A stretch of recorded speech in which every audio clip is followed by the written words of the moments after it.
علامہ ابن عساکر نے تاریخ دمشق میں لکھا، فرماتے ہیں جب حضرت سیدنا علی اکبر جو شبیہ مصطفیٰ وہ سرکار کی تصویر تھے، جن کو دیکھ کے حضور کی یاد آ جاتی تھی، کڑیل جوان تھے، خوبصورت تھے، جب وہ میدان کربلا میں اترے اور سینکڑوں یزیدیوں کو واصل جہنم کیا اور پھر وہاں سے ان کو زخم لگے، ان کے جسم کے ٹکڑے کٹ کٹ کے نیچے گرے، پھر خود بھی گھوڑے سے گر گئے، امام حسین انہیں اٹھانے کے لیے میدان کربلا میں گئے۔ ایک باپ ہے، کئی قربانیاں پیش کر چکا ہے اور اب اپنے جوان بیٹے کی وہ شہادت دیکھ چکا ہے، اور پھر ان کے جسم کے ٹکڑے اکٹھے کر کے اپنے ہاتھوں سے چادر میں جمع فرمائے، پھر ان کے اس جوان لاشے کو اور جوان وجود کو اور اس جوان پھول کو ایک چادر میں اٹھایا۔ علامہ ابن عساکر فرماتے ہیں کہ آپ کی داڑھی میں صرف چند بال سفید تھے، باقی سارے بال کالے تھے، لیکن جب جھکے ان کو اٹھا کے اوپر سیدھے ہوئے تو صرف اتنے لمحے میں امام علی مقام کی داڑھی اور سر مبارک کے تقریباً سارے بال سفید ہو گئے، یعنی اندر ہی اندر امتحان گزر گیا، لیکن زبان نہیں کھولی، زبان پہ کوئی کلمہ شکایت نہیں آیا، بلکہ اپنے جوان بیٹے کا لاشا اٹھا کے جب خیموں کی طرف آ رہے ہیں تو امام حسین کا چہرہ مطمئن بھی ہے اور ان کی زبان سے صرف یہی نکل رہا ہے، یا اللہ اگر تو اس پہ راضی ہے تو تیرا حسین اپنے جوان بیٹے کی قربانی پیش کرتا۔ یہ استقامت کا اظہار کر کے آپ نے مثال قائم کر دی، اور امام علی مقام نے اور سرکار دو عالم صلی اللہ علیہ وسلم وہ منظر دیکھ رہے تھے۔ آج لوگ کہتے ہیں وہ انڈیا کا ایک بہت بڑا اسکالر ہے اور وہ ٹھیک ہے کمپیریٹیو اسٹڈیز میں اس کا ایک نام ہے، لیکن اس نے امام علی مقام کے بارے میں بیان دیتے ہوئے انتہائی ناعاقبت اندیشی کا ثبوت دیا۔ وہ کہتا ہے یہ دو شہزادوں کی لڑائی تھی۔ آج بہت سے لوگ ایسی بولی بول رہے ہیں، وہ کہتے ہیں کرسی کے لیے گئے تھے۔ میں آپ سے یہ پوچھتا ہوں کہ کرسی کی ضرورت اسے ہوتی ہے جس کے پاس کرسی نہ ہو، جس کے پاس شان نہ ہو، جس کے پاس کوئی کمی ہو، اسے کرسی کی ضرورت کیا ہے؟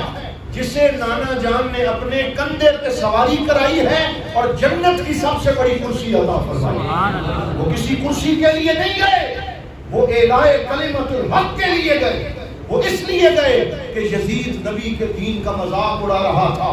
نماز کا تارک تھا، وہ شرابی تھا، وہ زانی تھا، اس نے سرکار دو عالم صلی اللہ علیہ وسلم کے دین سے کھلواڑ شروع کیا تھا، اور امام علی مقام کو سرکار پہلے ہی بتا گئے تھے کہ میرا بیٹا کربلا کے میدان میں شہید ہوگا۔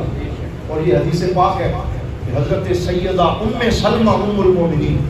آپ کو کربلا سے ایک شیشی میں کربلا کی مٹی جو ایک فرشتے نے لا کے دی تھی، آپ نے وہ دی تھی، فرمایا جس دن یہ سرخ ہو جائے سمجھ لینا میرے بیٹے کو ظالموں نے شہید کر دیا۔ اور 10 محرم کے دن سیدہ ام سلمہ فرماتی ہیں، ام المومنین فرماتی ہیں میں نے خواب دیکھا کہ سرکار دو عالم صلی اللہ علیہ وسلم گھوڑے کی ننگی پشت پہ سوار ہے، بال مبارک جو ہیں گرد آلود ہیں، اور سرکار دو عالم نے امامہ شریف نہیں پہنا ہوا، درمیان سے مانگ نکلی ہوئی ہے، اور حضور کے چہرے پہ آنکھیں مبارک سرخ ہیں، چہرے پہ جلال ہے، اور آپ گھوڑے سے تشریف لا رہے ہیں۔ میں نے پوچھا یا رسول اللہ کہاں سے آ رہے ہیں؟ تو سرکار نے اپنی روتی ہوئی آنکھوں کے ساتھ فرمایا شہید تو قتل الحسین آنفا،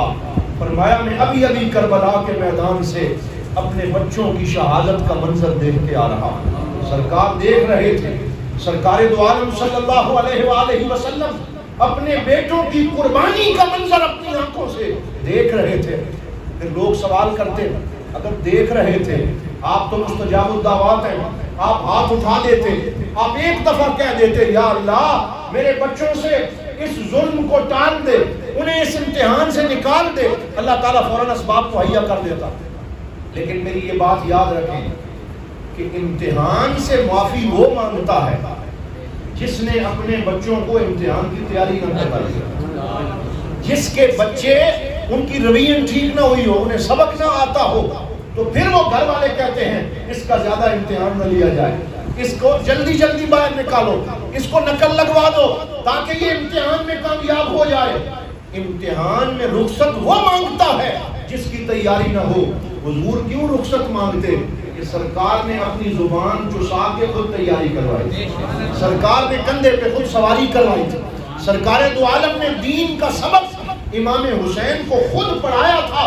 استقامت کے لیے تیار کیا تھا۔ اسی وجہ سے پورے ذخیرہ حدیث میں آپ کو یہ کہیں نہیں ملے گا کہ حضور نے یہ دعا مانگی ہو یا اللہ میرے بچے پہ اس امتحان کو مختصر کر دے، یہ نہیں مانگی، ایک ہی دعا مانگی، اللہم اعط الحسین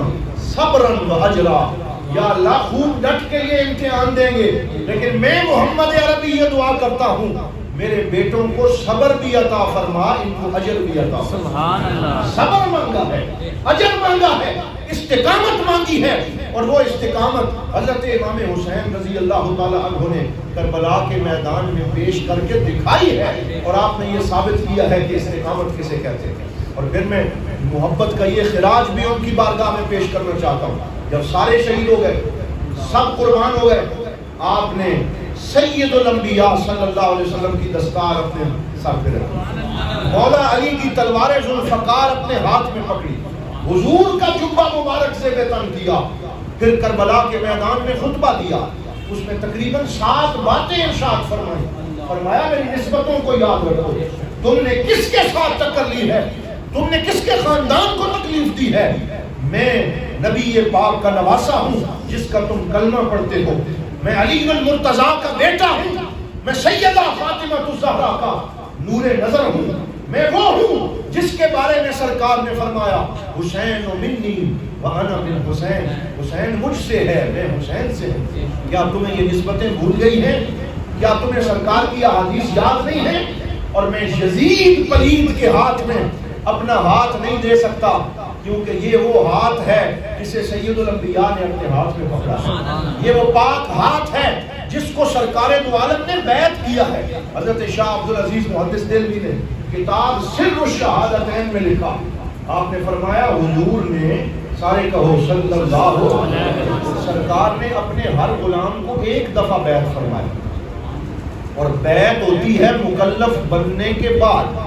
یعنی جب بندہ عاقل ہو جائے، بالغ ہو جائے، پھر بیعت ہوتی ہے، ایک دفعہ بیعت۔ 2-3 ہستیاں اسلام میں ایسی ہیں جن کی 2 دفعہ بیعت فرمائی، ایک حضرت عثمان غنی، ان کو ذو البیعتین کہا جاتا ہے کہ ان کی 2 دفعہ بیعت لی،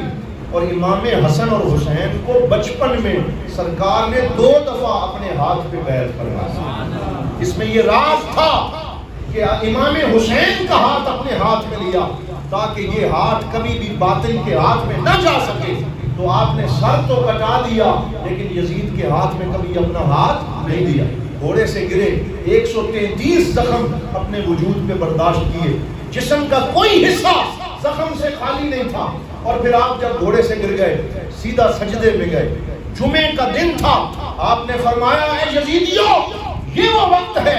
جب میری نانا کے ممبر، میری نانا کی امت کے غلام اور خطیب جو ہیں وہ ممبر پہ بیٹھ کے خطبہ دے رہے ہوں گے، اور تم میرے ساتھ یہ سلوک کر رہے ہو، پیچھے ہٹو، مجھے جمعے کی نماز ادا کرنے دو، مجھے خطبہ دینے دو۔